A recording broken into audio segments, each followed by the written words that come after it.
Welcome all to the Industrial Wastewater Management subject.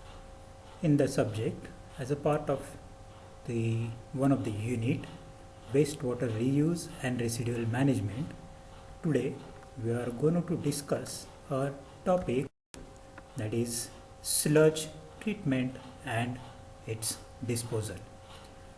So the overall class will contain what is sludge, a brief definition, different sources of sludge in the wastewater treatment, then the different stages involved, and some more detailed discussion on the various nitty-gritties of the different stages involved in the waste sludge treatment and disposal we are going to discuss in this class. So let me take you first the wastewater treatment plant. Here you can see the first raw water or wastewater enters to the screens, larger particles get separated, then it goes to the grid chamber where the heavy clay and sludge related particles settles. Then it goes to the sedimentation tank where a grayish color which is shown at the bottom of the tank is a kind of sludge which is generated at the primary stage, and subsequently there are different stages of secondary treatment are given, and also it shows the various what stages sludge at which is a semi-solid slurry treatment plant it can be produced sludge from range of industrial processes. This particular component produced from the waste we are going to discuss wastewater treatment plant detail. Water treatment plant, let us understand sanitation systems. So in general it is referred as a solid that are separated from the liquid containing suspended solids. So the sludge is solid, semi-solid or slurry residuals, which is a byproduct of the wastewater treatment.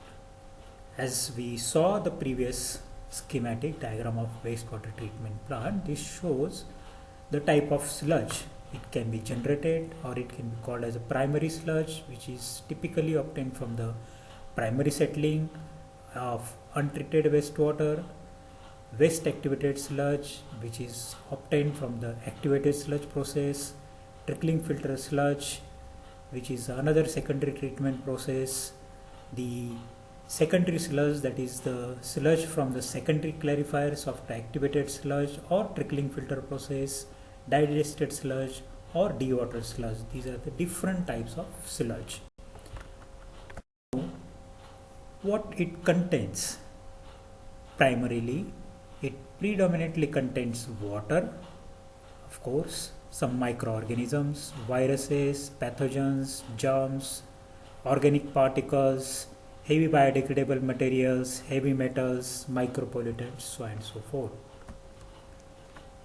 So all these substances are non-degraded compounds extracted from wastewater and which is found in the sludge. Now, what is typically wastewater characteristics which you have just seen, and some part of that is remaining or get present into the sludge. Metals, pesticides, herbicides, pathogens, toxic metals and materials, so on and so forth, which is harmful to the biotic or human health point of view. And that is the reason once we treat the water, we get effluent which has a different applications and uses, which is a different part altogether. Here we are basically talking about or here focusing about the sludge. So what is the goal, purpose of this sludge treatment? Generally and broadly speaking, it is to the protection of natural resources and protection of the public health. Let us move on to the last stage.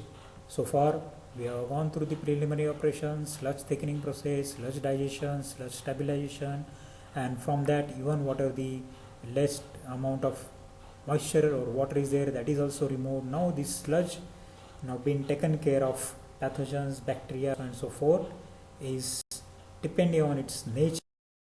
Preliminary operations. Preliminary operations are used to provide a relatively constant homogeneous feed for the subsequent sludge processing treatment processes or stages, which involves the thickening, dewatering, so on and so forth. Prior to that, let's look into preliminary operations. First is sludge grinding, because from different stages, primary, secondary stages, whatever the sludge is obtained can be of large lumps or chunks that needs to be grinded in order to make it more easy for processing. So where the large or string materials contained in the sludge is cut and shredded into small particles, that prevents clogging or wrapping around the rotating equipment. Next stage is the sludge degritting.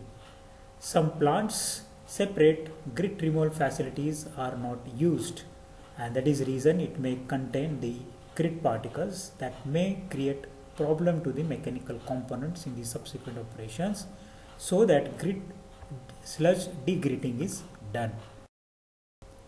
Third one is the sludge blending.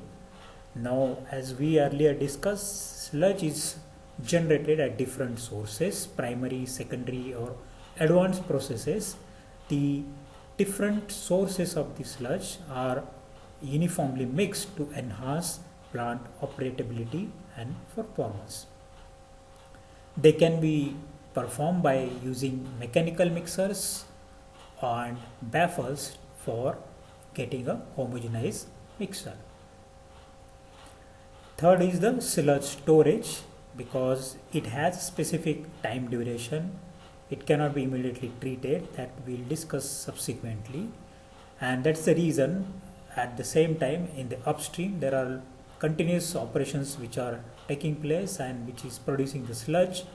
Downstream the sludge is getting treated and it has a different stages in between in order to that storage period for which the sludge has to go for the downstream operation. We need to storage that, and from that point of view the or in order to provide a uniform feed rate for the subsequent operations, lime stabilization, heat treatment, mechanical dewatering, drying and thermal reduction type of processes, we need to store the sludge.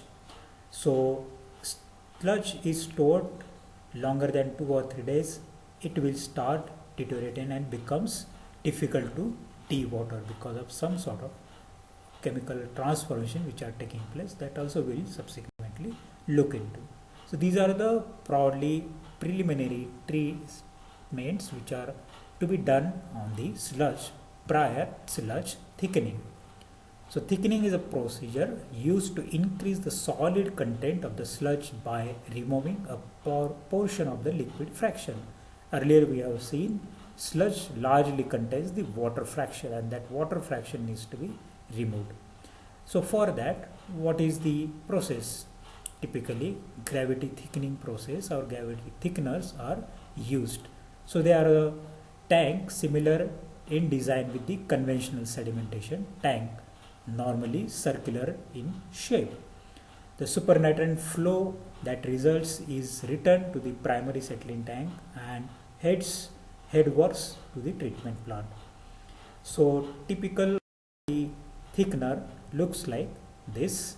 From the inflow is taken and then it is settled, whereas the sludge liquor or the liquid or water gets separated based on the density variation, because the sludge particles will get settled at the bottom. If at all any organic stuff is there, that is removed or that is skim off using the skimmers, and the liquid is taken to the or fed back to the primary or secondary treatments as and if required.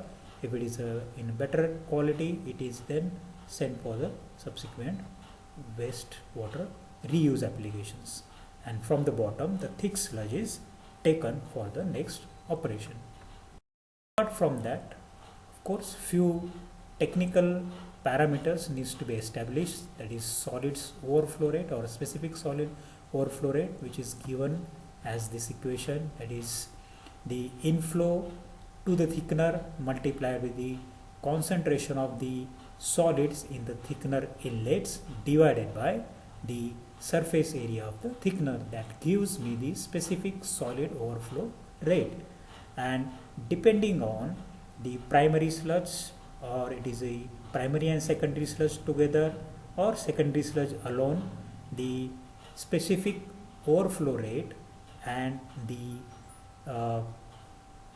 solid concentration parameters are enlisted in the table given, which makes useful inputs for calculation purpose. And another type of sludge thickening process is by flotation. So in this case, it is chemicals are utilized which acts as a flocculants.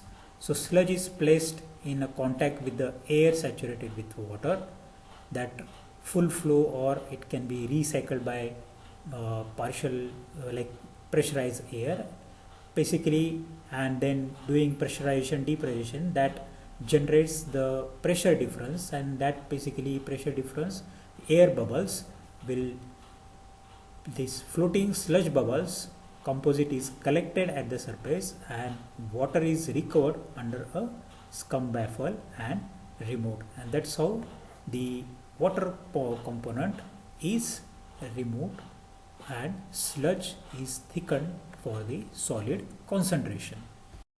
And this is one of the typical schematic of industrially flotation unit where the sludge thickening is taking place. Now let us look very important stage. So this digestion can take place by two different main ways. Let us look one by one. First we look anaerobic digestion. So it is defined as a biological oxidation of degradable organic sludge by means of microbes under anaerobic condition. So this particular process is employed for the treatment of organic sludge and concentrated organic industrial waste. Now here the biological oxidation of organic matter is done by the microbes, and they are operated, or they are performing under the process of facultative anaerobes. That means it can work in presence of oxygen, or these microorganisms can function in absence of oxygen, both in presence of oxygen, in absence of oxygen. Let us look few important aspects of this anaerobic digestion. So this, as I mentioned, typically anaerobic digestion takes place in the environment with no oxygen and substantial organic matter. Of course, this organic material is food source for the microbes, and these microbes convert the oxidizing material in the form of new cells, energy, or gaseous products. So some typical reactions which takes place, organic matter which are present in the sludge, combination with oxygen will produce or multiply the bacteria cells or the microorganisms which are degrading the sludge, and as a part of that it generates energy, and some gases are produced including some valuable end products. So sources of combined oxygen, what are the sources?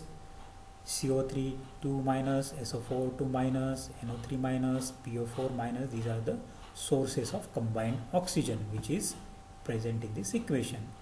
And the expected end products as a part of right hand side of reaction is H2S, hydrogen, nitrogen gases.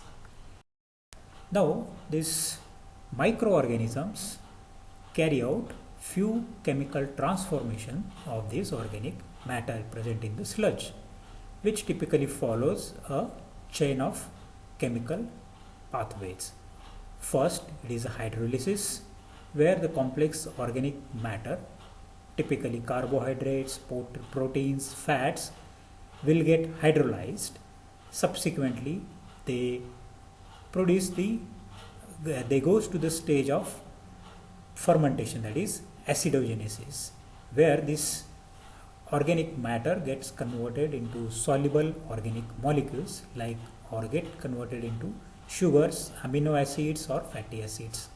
From that stage, it next goes to the acetogenesis, where it can get converted, these acids or amino acids or sugars may further converted into acetic acids or H2CO2 kind of other acidic compounds.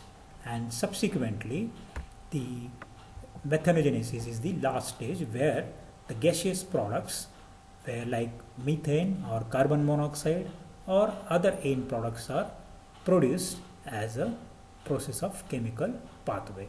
So hydrolysis, acidogenesis, acetogenesis and methanogenesis. Let's look into the typically, as we mentioned, carbohydrate, protein and fats. Carbohydrate converts into simple sugar, it converts into alcohols or aldehydes, and then subsequently produces the organic acids, which all are part of volatile acids. Or proteins produces the amino acids, it further produces the organic acids and ammonia. Or fats or oils directly get converted into organic acids, and all these organic acids are part of the volatile acids. As a part of that, already mentioned, these facultative anaerobes can be of two types, or these bacteria. They are organic acid forming heterotrophs or methane producing heterotrophs. They can be a combination of both things, or they can work as an individual depending on the what type of your sludge composition is there. Some examples of these genes of microbes or the species of microbes for the organic acid forming heterotrophs, and these are the some species of methane producing heterotrophs which are just given here. Next comes is the typical process which we already seen. So organic matter in presence of water, which is a source of combined oxygen, produces 5 moles of methane, 3 moles of CO2, 2 moles of ammonia and 2 moles of bicarbonates. This is a typical, all depends on the composition of your organic matter. The balance keeps on varying. So typically degradation of organic substance is approximately 50%, and generally as a part of gaseous mixture 63% will be methane, 35% will be your CO2, and other end products altogether constitutes 2% of gases, nitrogen, hydrogen and sulfur dioxide. Of course, as a part of this is microbiological metabolism, so it produces characteristics of the energy values of digestion, or what dimensions or what parameters needs to be into the electricity depending on the heating type of operation. And organic nitrogen type of digesters will look a little later in the subsequent part as of this presentation. Ammonia, but if it is small unit and has a bad mixing or mixing cannot be done, which is another important sort of ingredient for the takes place. Ease of or efficient digestion operation. For that purpose, the residence time of the sludge is almost up to 1 month. If it is a medium sized unit with little bit better mixing than the small units, then the digestion time is of 20 days. And if it is a large plant with efficient mixing operations, then the typical digestion residential time will be in the range of 12 to 16 days. As well as, by and large, the almost 1 meter cube per kg of volatile suspended solids which are degradable, this much amount of biogas can be generated, as well as organic substances degradation rate can be considered in the range of 40 to 55%. These parameters sometimes help in terms of proper design of a digester. Now let us look into another important parameter, which, as I mentioned, mixing plays a crucial role, and it can be done by a variety of ways in terms of by means of gas mixers, mechanical mixers, draft tubes, so on and so forth. Of course, That is another important aspect in terms of controlling the operating cost of the digestion operation or ETP operation. So efficient gas slice, here there are some schematics of gas recycle and draft tubes. These draft tubes are there, and through which compressed gas is passed through the tubes, and then they keep on circulating. Or sometimes the gas recycle with the gas injection system. At the bottom some the openings are placed, and from there the gas is generated, kind of say oxygen is basically mixed into the system. Other schematic shows like this figure 19.9, that is a impeller and draft tubes, which shows here there is no mixing placed here. However, here there is a better operation for the mixing with some partition, and there is another typical impeller which is kept at the top, because later on once we discuss the the upper top portion has more or less viscous solution, so which can have a less viscosity, and through impeller a turbulence can be generated, and these turbulent waves can be then passed through the entire solution, which gives a better performance of the mixing. So most efficient mixing device in terms of power consumption per gallon mixed is the mechanical mixer. So as I mentioned earlier, fluid dynamics as well as from power requirement point of view or operating cost point of view, mixing plays an important role. Now let us look into the types of digesters. Anaerobic type digesters can be of low rate or conventional digesters. A typical scheme is shown here. Different stages of digester stages present in the digester are given. The gas is evolved, which is going at the top, followed by scum layer, then the supernatant, digesting sludge, and digested sludge. That is how the different gradations or layers of the sludge are present in the digester. As we mentioned earlier, the detention time is of 30 to 60 days. Sludge is not been mixed, sludge content undergoes the thermal stratification. Whereas high rate digestion, we are providing mixing. In the previous case there is no mixing, so it is a continuous mixing. Homogenization of the solution takes place. Continuous or intermediate sludge feeding or sludge withdrawal can be also done from the bottom or from the top. Sludge can be done, and being it's a better efficient mixing operation, detention time is of about or less than 15 days. So in all these processes, the mesophilic range or the most digestions or microbes operate or under the digesters are heated or operated in the mesophilic range.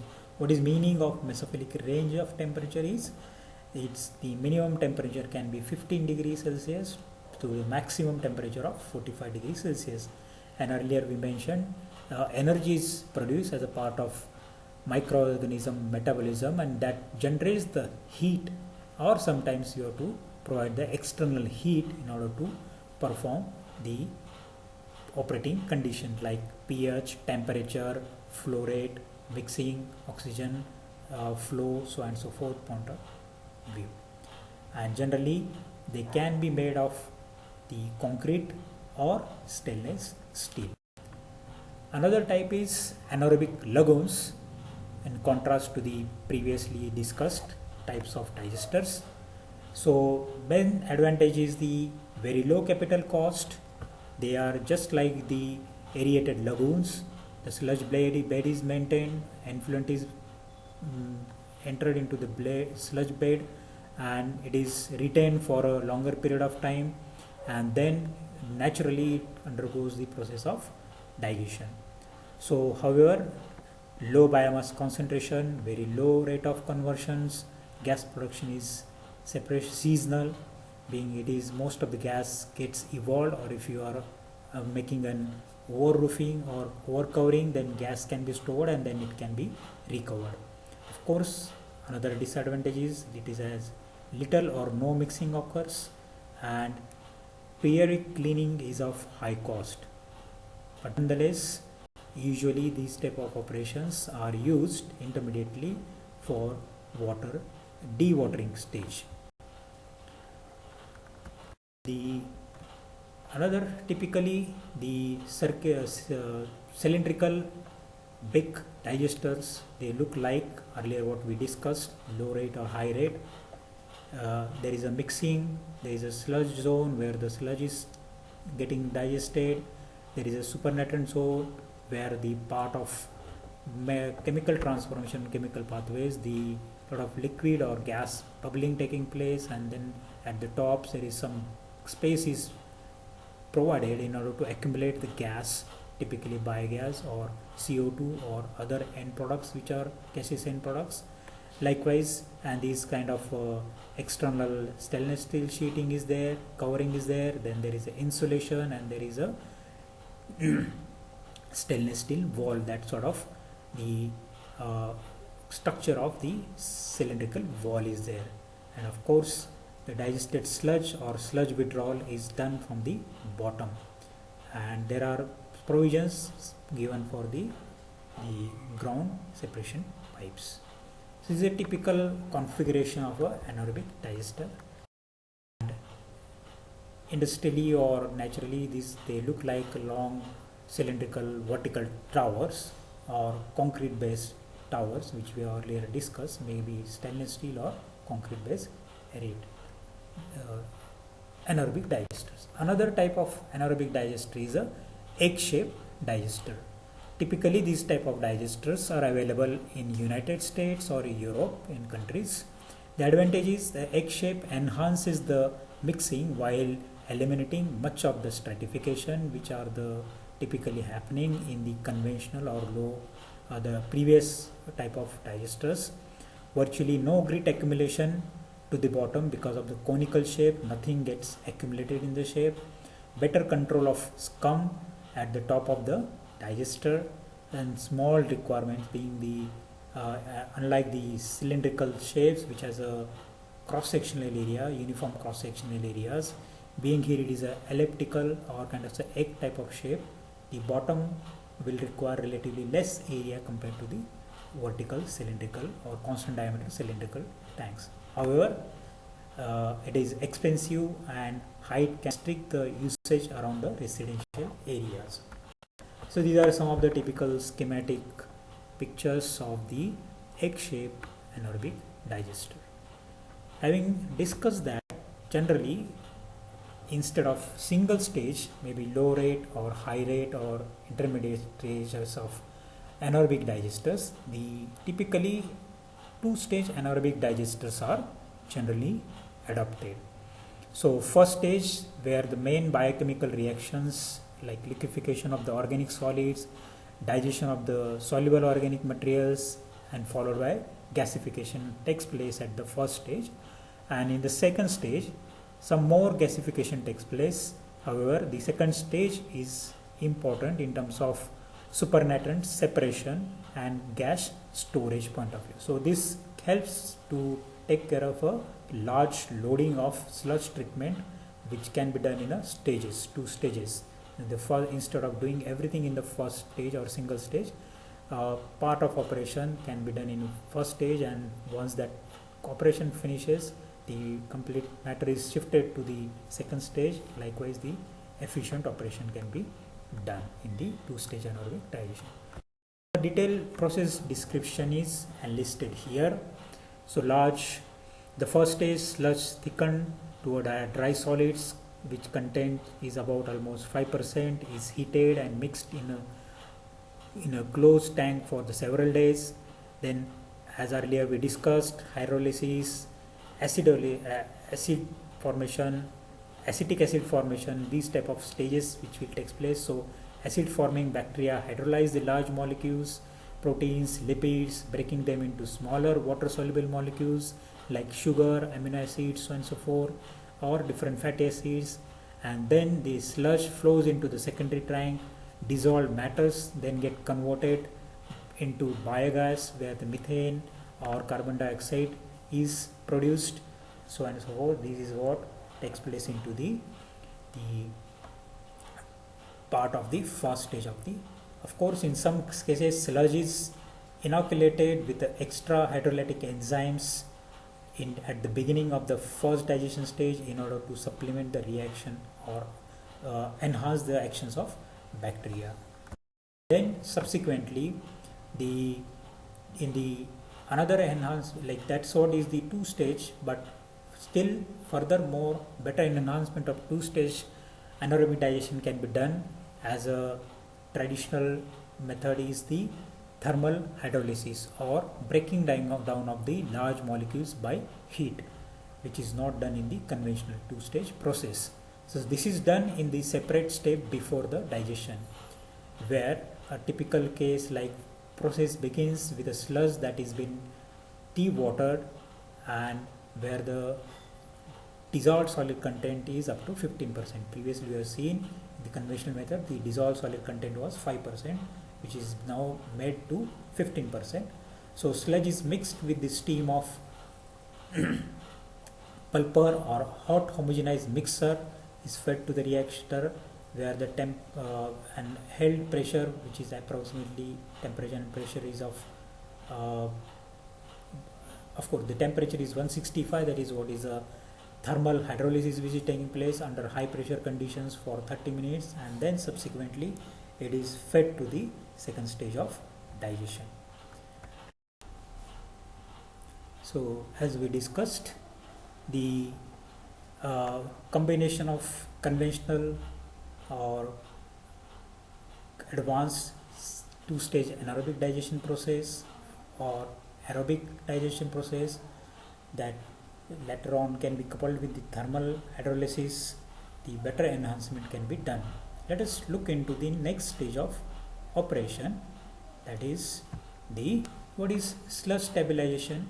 Sludge stabilization is to reduce the pathogens, eliminate the offensive odors, inhibit or reduce or eliminate the potential putrefacients, because the sludge now which is left out contains the microorganisms which are not been taken care or pathogens which are harmful. Earlier we mentioned if it is the sludge has to be taken for the agricultural or for any other application point of view, or it generally contains more nitrogen or phosphorus bearing compounds which can create a putrefaction if it is discarded, and later on if it is flown to the different field areas, that will create another environmental problem.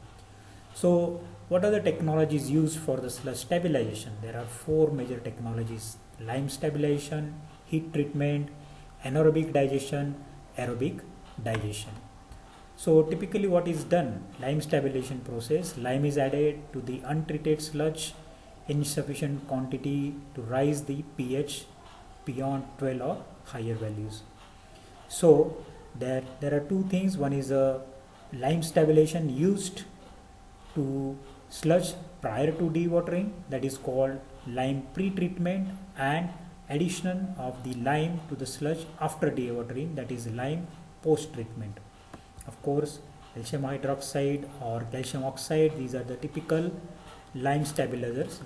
Part is the anaerobic mesophilic sludge stabilization, which is obtained from the second or two stage anaerobic digestions followed by as a conventional method or followed by the thermohydrolytic process, which is taking place to enhance the conversion of the organic matter. Of course, it is no mixing, separation of the sludge and processed water, which is directed to the waste treatment plants, and which can be then controlled to the loading of the nitrogen loading, which can be taken over designed for the control of the nitrogen loading. So typically there are again coming back to the main stabilization methods: alkaline stabilization, and of course three major parts we discussed, the objectives, that is the pathogen removal, putrefaction, and odor potential or odor removal. These are the degree of attainments which needs to be done. So alkaline has good fair performance, anaerobic process fair, good and good, aerobic process can fairly remove the pathogens, good amount of putrefaction can be taken care, and good amount of odor removal can be taken care. Autothermal thermophilic digestions, they are the excellent for pathogen removals because we are increasing the temperature up to 165 degrees Celsius, so on and so forth, and that kills the pathogens, most of the pathogens. Of course, in a good manner, putrefaction and odor removal can be done. Of course, composting and other methods are there which has different features which are given in this particular relative degree of attainment achieved by the different stabilization process. However, depending on the solid concentrations, what kind of sludge is taking place and what kind of lime dose is required, that is being specified in terms of the calcium hydroxide per kg of dry solids is specified. If it is a primary sludge concentration in the range of 3 to 6 solid percentage, then the different doses are given. Likewise for activated sludge which has a specific solid range, or anaerobically digested mixed sludge is there, or septic sludge is there. For all these sludges, in order to stabilize or the sludge treated from these different sources, what kind of lime requirement is needed, just as a thumb rules is being given here. As discussed, let us get back to the next stage. So what is sludge dewatering means? As we have mentioned earlier, a lot of chemical process involves formation of water, maybe aerobic or anaerobic process. So dewatering is a physical or is a stage, or it's a kind of a mechanical operation to reduce the moisture content of the sludge water. Now the sludge has been taken care, which is coming from the bottom of the aerobic or anaerobic digested sludge tanks that still contains some moisture or water content. Why this is needed dewatering? Because the cost of transportation of sludge to the disposal site substantially lowered by reducing the volume of the sludge by means of doing the dewatering, or whatever the water content is there that can be removed, that makes the volume reduce as well as mass can be easily transported. So there are 4 different types or ways by means we can do the dewatering. One is a chemical way, mechanical way, centrifugation, or drying bed method. Let us look into chemical conditioning.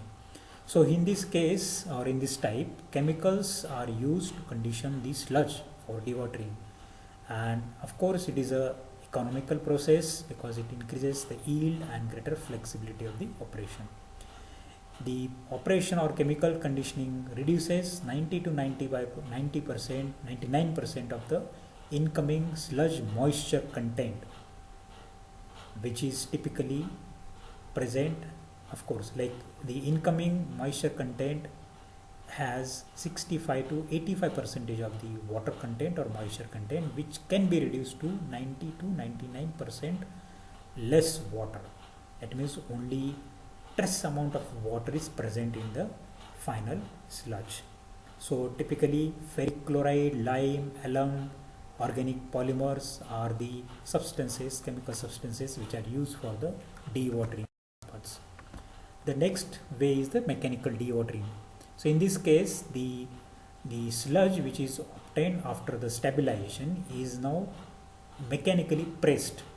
So belt filter presses, which are the continuous feed sludge dewatering devices which are used, and which involves the chemical conditioning, gravity drainage, and mechanically applied pressure. So it has basically combination of all the 3 as such, but more predominantly it is a mechanical dewatering.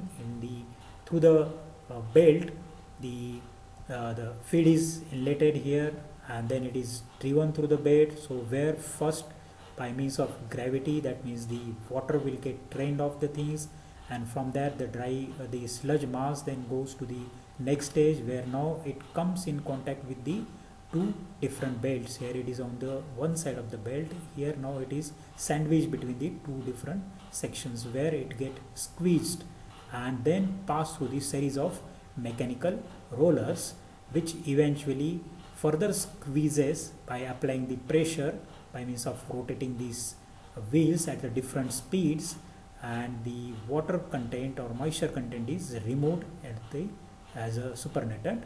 And likewise, the belts can be regenerated or refreshed for any solid which is left or sticking on operation the surface, is the and the filter press. The solids is so instead of mechanically rotating the materials, so these are the all series of rectangular plates belt driven which are belt press recessed on the both sides, more details supported face to face emissions can vertical position can be on a horizontalized from bar link. The filter cloth is hung over or fitted over the each plate, and typically here instead of mechanical press, here it is a filter press which is used, and pressure in the range of 100 to 225 pound force per inch square, or in terms of 690 to it's other way range, and basically 150 to 700 kilonewton per meter square is applied. Of course, depending on the loading of the solids and depending on the moisture content, the pressure can be applied on the range of 1 to 3 hours, and the applied force now typically removes the moisture content or water content, and then after depressurizing, the solid cake can be separated out later on. So likewise, these alternate plates are there where the filter cloth is there. These plates can be pushed by means of compressed air.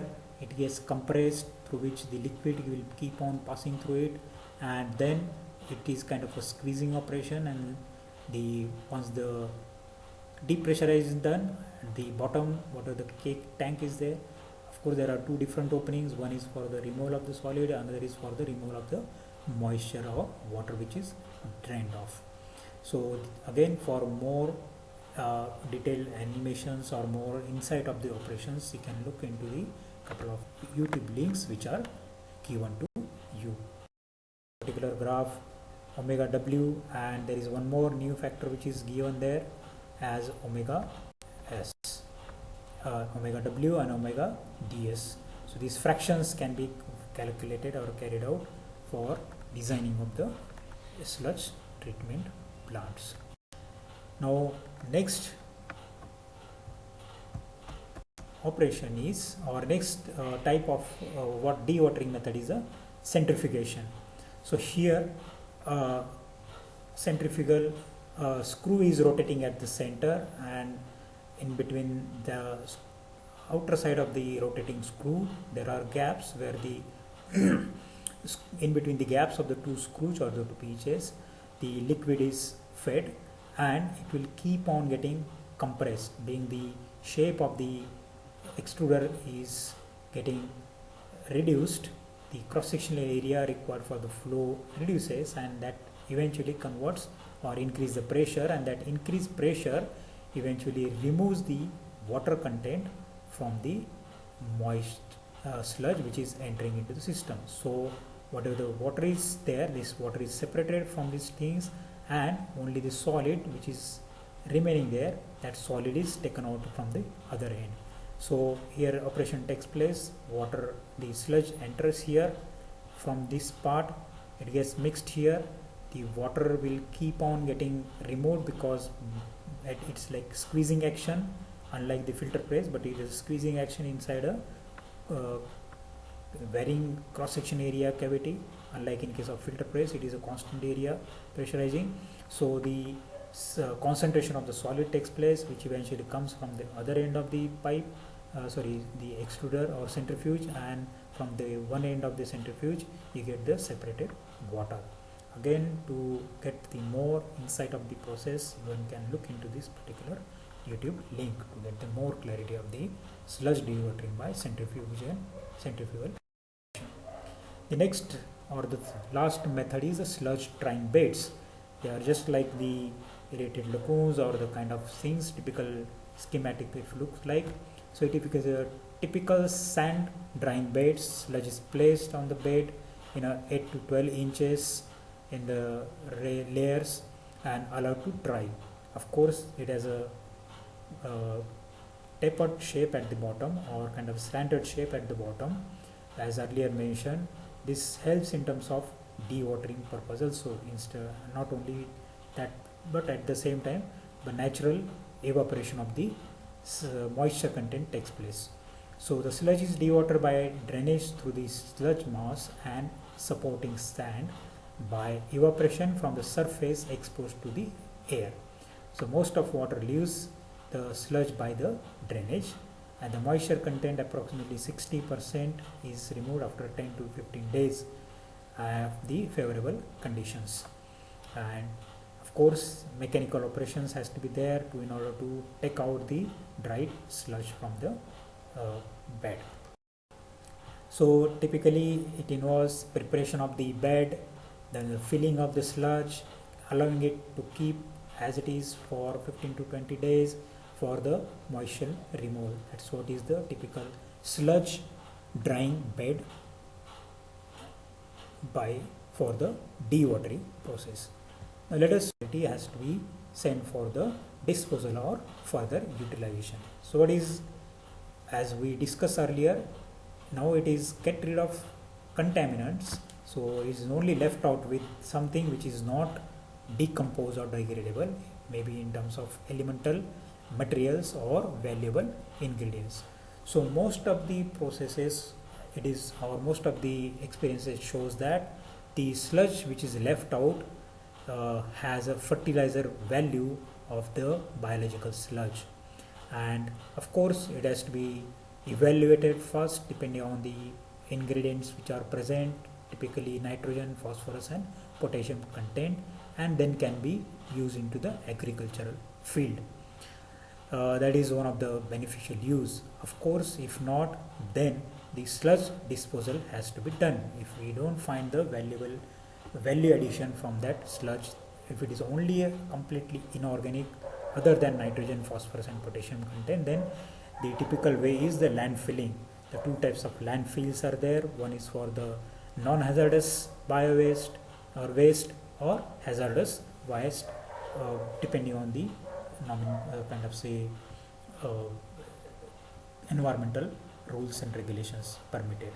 Of course, typical landfills are designated, and based on that, the landfilling sites where the sludge which is obtained and still it has some moisture content or some inorganic content, it can be obtained by incineration or by drying operations, and depending on what sludge is obtained from which source, type of industry which is producing a sludge, it has a utility value. So there are valuable resources which can be recovered from the sewage sludge, maybe in terms of feed, energy or minerals. Let's look at a few statistics. So what are the constituents which are present? Proteins, fats, nitrogen, phosphorus, B12 vitamins, because they are the part of bacterial process, so which has a value addition in terms of a typical ton of the sludge, biological sludge may contain these many ingredients. Oil, energy that is from the methane which is generated, and from that value, of course here is the value is given in terms of the dollars, and of course the metal concentration. Now what kind of metals, depending on metal plating industries, depending on different textile, dyes, pigments, so on and so forth, chemical industries, petroleum industries, so on and so forth. Broadly, zinc, copper, chromium, nickel, lead, silver, then gold, these are the different valuable ingredients are present in the sludge. And if we look into the waste minimization concept and applications, where recycling is the recovery is one of the important stage, and even from the sludge a valuable recovery can be done, which will add on to the profit of the organization on the annual basis. Here are some of the gold and some of the silver which is recovered from the sludge is just been shown for the inside point of. Of course, the oil and gas can be then pyrolyzed and metal can be extracted. The acid extractions can be done even for the metals, and proteins can be removed, alkaline extractions can be done to get the fats, and then they can be further treated for the waste to energy recovery point of view or for adopting the waste minimization hierarchy.